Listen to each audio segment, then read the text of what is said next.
Grabar. Entonces, en este curso vamos a ver caracterización de señales aleatorias, estimación espectral clásica y paramétrica, filtrado adaptativo, codificación de voz, señales bidimensionales, y dentro de las señales bidimensionales vamos a hablar sobre codificación de imágenes y el JP, ¿ok? Básicamente esos son los temas a grandes rasgos que vamos a ver en este curso. Las matemáticas de este curso son un poquito fuertes, no son duras, ¿no? Tienen que tener conocimiento de todos los cálculos que vieron y de las mate 1 y mate 2, además de probabilidades. O sea, esos conocimientos se supone que son unos conocimientos previos que ustedes tienen para poder ingresar en este curso. De todas maneras, yo ahorita les voy a dar un repasito de lo que necesitan saber de probabilidades para caracterizar señales aleatorias.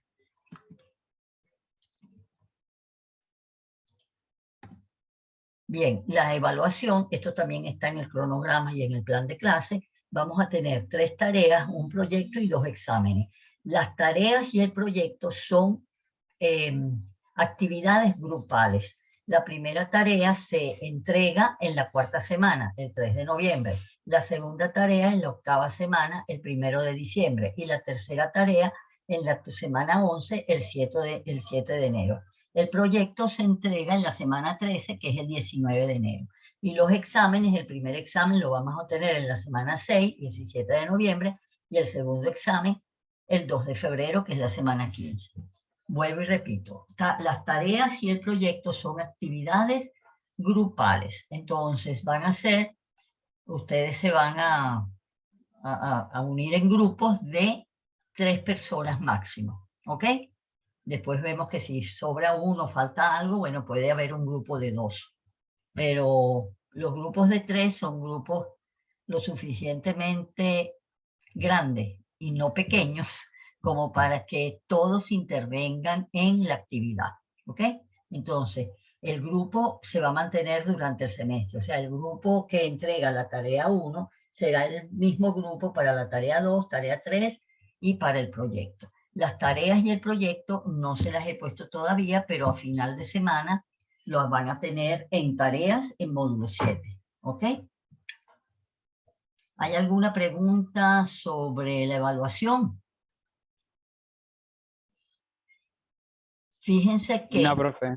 tienen 40% de nota que va a ser una evaluación individual, pero el 60% va a ser en grupo. Entonces, por favor, no pierdan la oportunidad de sacar una buena nota trabajando de verdad en el grupo en forma colaborativa. Es decir, no alguien va a hacer la tarea y yo simplemente estoy ahí viendo qué está haciendo. No, no. Si en la tarea hay que hacer una investigación bibliográfica, hay que hacer un programa, hay que analizar resultados, hay que hacer conclusiones, pues todos tienen que intervenir. Por supuesto, ustedes se dividen el trabajo lo mejor posible. Ojalá que nombren a alguien que sea como el líder que les va diciendo, tú haz esto otro, porque eso siempre es bueno, ¿verdad? Y que además les exija que para tal día tienen que tener la actividad hecha. Y después todos se reúnen, los del grupo, y se empapan de lo que cada uno hizo y resuelven, digamos, la tarea, dando resultados, conclusiones, como sea. En las tareas se pide eso. Se pide que la tarea siempre tiene que ver con algo que se ve en clase, ¿ok? Se pide que hagan en MATLAB o en Octave, o si quieren en cualquier otro programa, le digo MATLAB y Octave porque tiene suficientes funciones muy buenas para usar tanto en comunicaciones como en procesamiento. Entonces, qué sé yo, pueden hacer la estimación espectral de una señal de voz, utilizando alguna de las técnicas que hayamos visto en clase. Entonces, esa tarea, por supuesto, no va a tener una revisión bibliográfica porque la materia se las doy yo en clase, entonces no tiene sentido que vuelvan a escribir lo que yo les doy. Lo mismo para la tarea 2 y la tarea 3, ¿ok? Pero sí tienen que tener tienen que obtener unos resultados después que hagan su programa para obtener el resultado que sea de estimación espectral o de lo que sea, mostrar ese resultado y las conclusiones. En cada una de las tareas, por supuesto, se va a decir qué es lo que tienen que entregar para que sea evaluada en forma correcta. O sea, y los criterios de evaluación también se les dirá en cada una de las tareas. El proyecto es un proyecto de investigación que lo que se da en procesamiento les sirve de base, pero ustedes van a tener que hacer una revisión bibliográfica. Entonces, esa revisión bibliográfica tiene que estar hecha para un cierto día. Eso no lleva nota, pero si ustedes no la entregan ese día, la probabilidad de que el proyecto salga bien va a ser baja. Lo mismo, después se les pide que entreguen un marco teórico, un marco metodológico, y hay unas fechas para eso que están en el plan de clase. Esas fechas hay que respetarlas, vuelvo y digo, aunque la actividad no sea evaluada. No es evaluada, pero es obligatorio las entregas, para que en el momento de la semana 13 que tengan que entregar el proyecto, ya ustedes sepan cuáles eran sus errores que habían cometido en el marco teórico o en el metodológico, puedan arreglarlos, y si ya mandaron algo de resultados y algo está mal, también yo les podría decir, mira, esto no va así, tienen que hacerlo así asado. ¿Me explico? ¿Alguna pregunta? Todo claro, profe. Ok.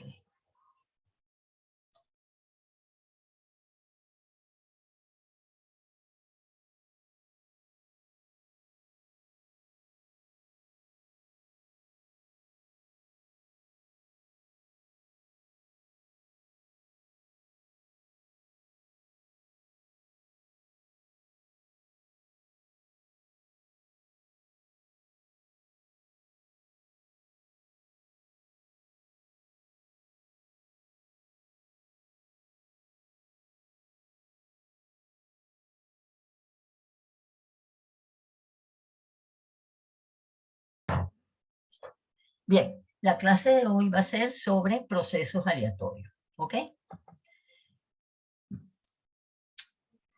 ¿Qué es una variable aleatoria? La definición dice que es una regla que asigna un valor numérico arbitrario al resultado de un experimento aleatorio, ¿ok? Les explico. Vamos a suponer que yo arrojo un dado. Entonces, yo no sé si va a salir la cara del dado que tiene un punto, o la que tiene 2 puntos, o la que tiene 3 puntos, ¿ok? Uno lo que sabe es que la probabilidad, si el dado no está truqueado, que es un sexto de que salga una cualquiera de las caras, ¿ok? Pero ese experimento en matemática no tiene, yo no puedo decir que salga un punto, me explico, si en matemática quiero hacer unas operaciones con eso, necesito asignarle un valor a las salidas del experimento. Las salidas del experimento forman lo que se llama un espacio muestral, ¿ok? Y esas salidas numéricas de asignación arbitraria a los resultados del experimento es lo que se llama la variable aleatoria. Entonces, por ejemplo, cuando sale un puntito, yo le digo, ay, le voy a asignar el 1. Cuando sale 2, le asigno el 2. Y así sucesivamente hasta llegar al 6. Entonces uno dice, ah, bueno, que salga el 6, pero en el dado no hay ningún 6. Es una asignación de un valor numérico arbitrario. Le hubiera podido asignar 10.000, 20.000, 30.000, 40.000 o 2,5, 3,8. ¿Me expliqué? Entonces, esa regla de asignación es lo que se llama variable aleatoria. ¿Qué es un proceso aleatorio o estocástico? Es el espacio muestral donde están las salidas de un experimento, que son un conjunto de funciones en el tiempo, esa salida, donde ese conjunto de funciones en el tiempo son también aleatorias. O sea, yo no tengo certidumbre del valor de la función en un tiempo dado y de ninguna de las funciones que forma ese espacio muestral. Entonces, vamos a suponer que esto es, ¿verdad? Mi espacio muestral con todas las salidas, aquí hay más salidas, no las dibujé, vamos a suponer que son 800.000 salidas, de mis señales que son aleatorias o estocásticas, ¿ok? Si yo me paro en un tiempo cualquiera de estas señales, vamos a suponer que este es el tiempo n. Hablamos aquí de muestras porque estas clases de procesamiento son de señales discretas, ¿ok?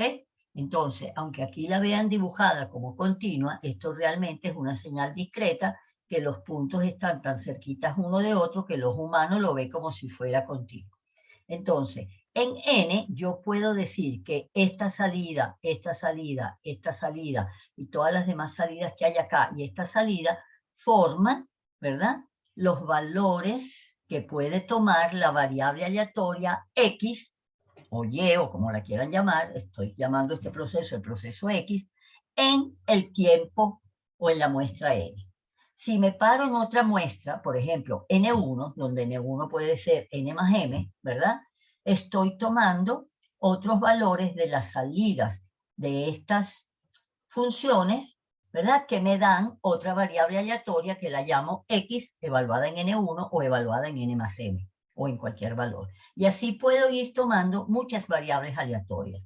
En general, nosotros vamos a tomar solo dos variables aleatorias de un proceso estocástico. ¿Por qué? Porque con eso va a ser suficiente para poder representar ese proceso estocástico que me modela una señal aleatoria con la que voy a trabajar. Puede ser voz, puede ser un electrocardiograma, pueden ser datos bancarios, ¿ok? Porque, ¿qué pasa? Si yo tuviera una sola variable aleatoria, yo voy a tener para caracterizar esa variable aleatoria una función de densidad de probabilidades para esa variable aleatoria. Y si quiero la probabilidad, simplemente integro esa función, ¿ok? Y el área debajo de la curva me da el valor de la probabilidad. Si yo tengo dos variables aleatorias, para representarlas voy a necesitar una función de densidad de probabilidad conjunta de las dos variables aleatorias. Es decir, la función de densidad de probabilidades va a ser una función de dos variables. Si es una función de dos variables, cuando yo integre esa función para obtener la probabilidad, esa integral va a tener que ser una integral doble y la probabilidad es el volumen debajo de la forma de la densidad de probabilidad. ¿Ok? ¿Qué pasaría si tengo 3 o 4 variables aleatorias? Ya no tengo una cosa que está en 3 dimensiones. En 3 dimensiones tengo un volumen. Y si tengo 3 variables aleatorias, cuando integre 3 veces, ¿qué voy a tener? Una cosa que está en un espacio o en una dimensión que yo no conozco, porque nosotros vivimos en un espacio de 3 dimensiones. Entonces, solo vamos a trabajar con dos variables aleatorias que me van a dar información de ese proceso aleatorio. ¿Ok? Después de haberles hecho esta introducción, vamos a empezar a ver las matemáticas que voy a utilizar para poder representar un proceso aleatorio. ¿Hasta ahora hay alguna pregunta?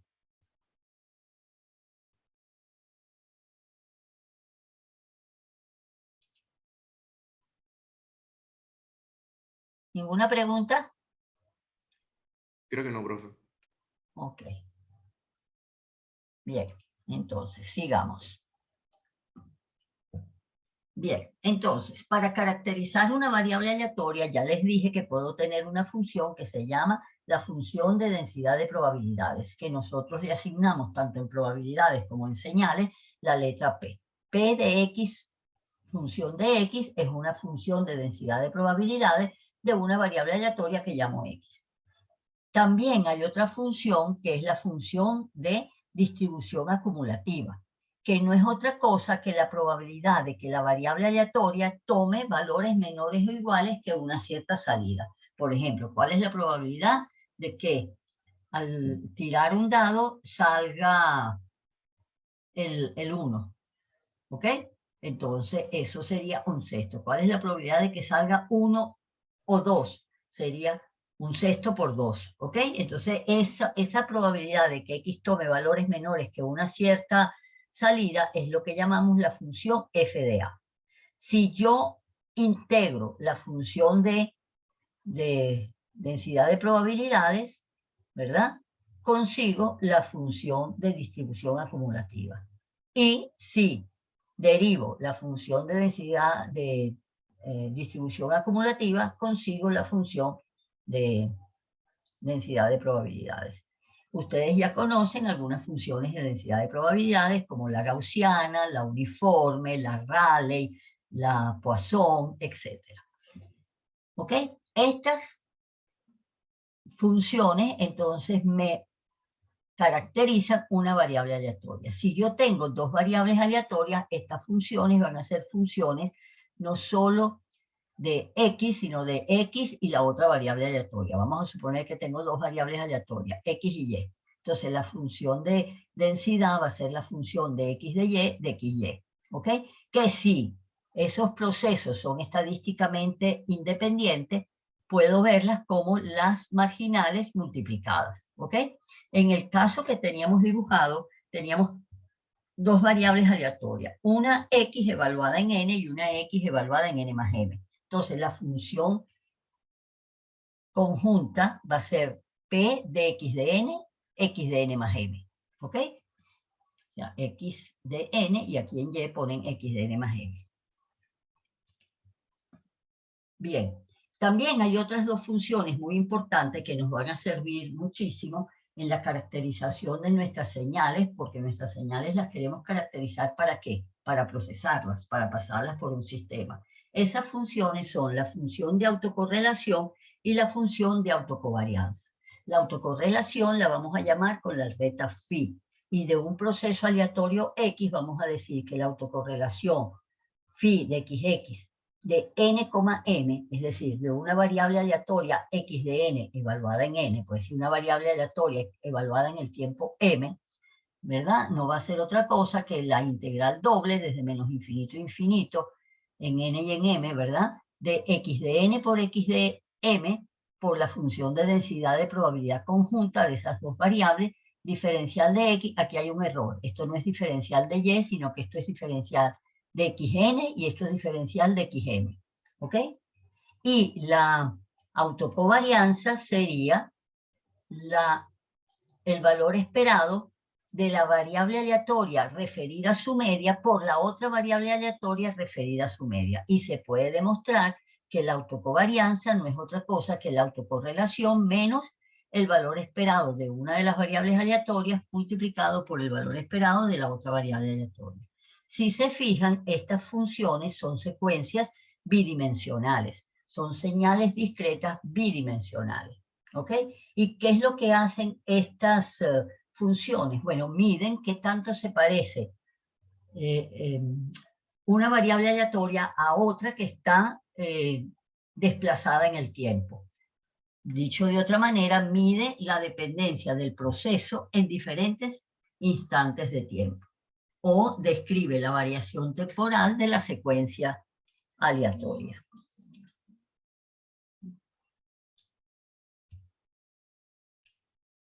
También tenemos la correlación y la covarianza. Si en vez de tener un mismo proceso y tengo dos variables aleatorias de ese proceso en dos tiempos diferentes, tengo la variable aleatoria de un proceso y la variable aleatoria de otro. Por ejemplo, un proceso podría ser la temperatura de las personas entre 18 y 50 años y la otra podría ser la presión sanguínea de esas mismas personas de entre 18 y 50 años.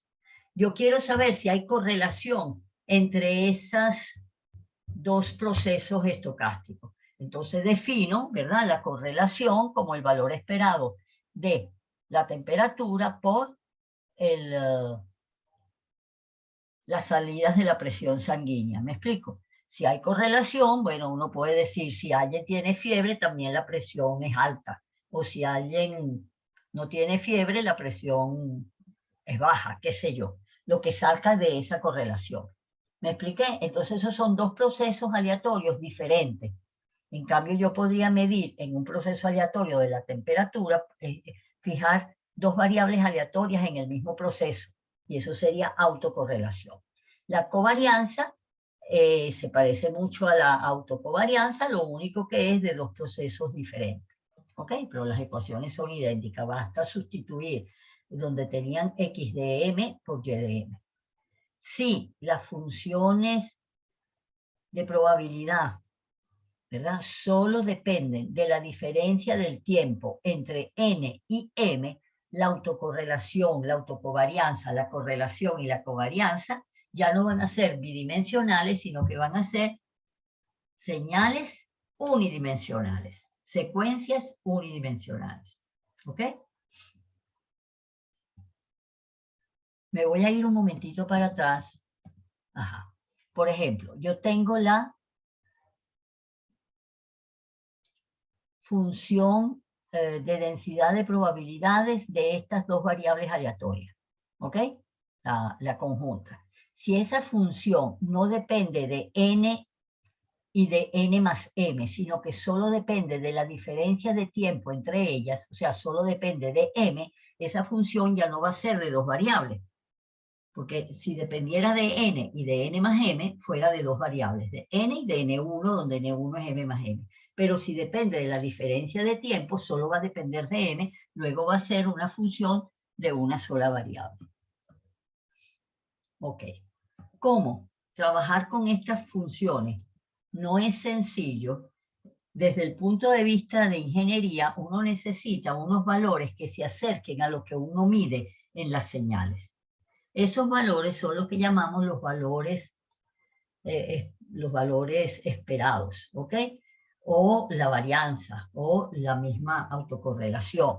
Entonces, la media o valor esperado no es otra cosa, ¿verdad?, que la integral de menos infinito a infinito de las salidas de la variable aleatoria x por su función de densidad de probabilidades. La varianza, también llamada sigma sub x al cuadrado, es el valor esperado de x menos el valor esperado de x todo al cuadrado. Y se puede demostrar que eso es igual al valor esperado de x cuadrado menos el valor esperado de x al cuadrado. También tenemos el valor esperado de la variable aleatoria elevado a un cierto exponente. Entonces, eso sería la integral de x de n por p de x diferencial de x. Cuando tenemos dos variables aleatorias de dos procesos diferentes, tenemos una integral doble porque vamos a tener la función de densidad de probabilidades de las dos variables aleatorias. Es una función bidimensional. El valor esperado tiene, ¿verdad?, propiedades como la linealidad. Es decir, si yo le saco el valor esperado a una suma de variables aleatorias pesadas por constantes, el valor esperado va a ser igual a cada una de las constantes que multiplica a cada una de las variables aleatorias multiplicado por el valor esperado de cada una de ellas, más la otra constante multiplicado por el valor esperado de la otra variable aleatoria, y así si tengo 3, 4, 5, lo mismo. ¿Ok? Si x y y son linealmente independientes, se puede decir que el valor esperado de x por y es el valor esperado de x por el valor esperado de y. Si no son independientes, esto no se da. ¿Ok? Los procesos estocásticos pueden ser estacionarios o no estacionarios. ¿Qué significa que sea estacionario? Significa que la función f de a y la función f de p son independientes del tiempo. O sea, no importa dónde yo ubique la variable aleatoria, me va a dar una función f de a y una función f de p siempre igual. Me vuelvo atrás. Yo me ubico en esta variable aleatoria, o me ubico en esta, o me ubico en cualquier tiempo, ¿verdad? La función f de a y f de p va a ser la misma si estoy aquí, si estoy aquí, si estoy aquí. O sea, no va a depender del tiempo en donde yo vea quién es la variable aleatoria. ¿Ok? Esos serían procesos estacionarios, procesos estocásticos estacionarios. ¿Ok? En esos procesos, la media y la varianza es la misma para todas las variables aleatorias. ¿Ok? La autocorrelación y la autocovarianza, ya les había dicho que son secuencias bidimensionales, pero que si solo dependen, si solo dependen de la diferencia de tiempo, las funciones de densidad de probabilidades van a ser unidimensionales.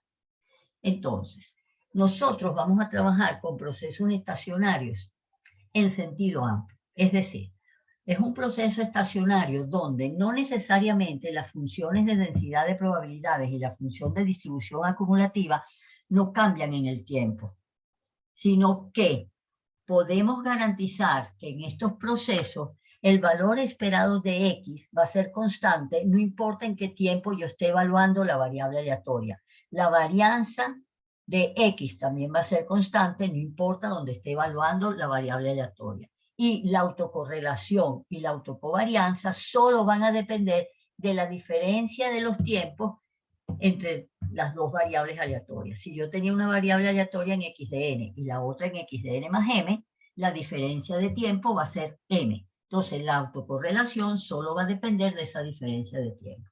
¿Ok? Si eso pasa, se dice que el proceso es estacionario en sentido amplio. ¿Ok? Estacionario en sentido amplio. Y la función autocorrelación es una función unidimensional. ¿Ok? Las funciones autocorrelación y autocovarianza tienen ciertas propiedades que están enumeradas aquí. La autocovarianza es igual a la autocorrelación menos el valor esperado de x elevado al cuadrado. La covarianza va a ser igual a la correlación menos los valores esperados de cada una de las variables aleatorias. Cuando un proceso tiene media cero, la autocovarianza y la autocorrelación coinciden, o la covarianza y la correlación coinciden. Hay otro valor que es importante en ingeniería, que es el valor cuadrático medio. El valor cuadrático medio es el valor esperado de x de n al cuadrado, que también coincide con la autocorrelación. Recuérdense que la autocorrelación es el valor esperado de x de n por x de n más m. Si m es 0, me queda el valor esperado de x de n por x de n, que es el valor esperado de x de n al cuadrado. ¿Ok? La varianza es lo mismo que la covarianza, autocovarianza evaluada en 0. La tercera propiedad es que tanto la autocorrelación como la autocovarianza, como la covarianza y la correlación son secuencias pares. ¿Ok?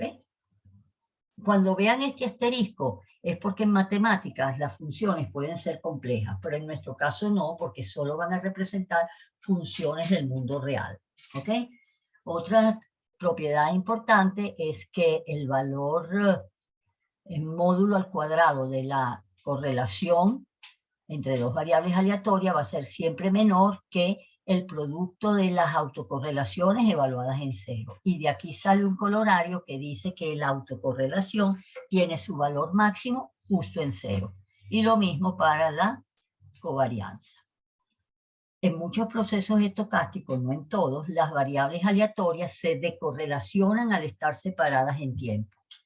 Si esto es verdad, uno puede decir que el límite cuando el tiempo tiende a infinito de la autocovarianza va a ser 0. Y el límite de la autocorrelación cuando el tiempo tiende a infinito va a ser el valor esperado al cuadrado. Se me olvidó decirles que m sub x es lo mismo que el valor esperado de x. ¿Ok? Correlación y covarianza son secuencias entonces de energía finita. Si son secuencias de energía finita, además son determinísticas, ¿verdad? Poseen transformada de Fourier y transformada Z.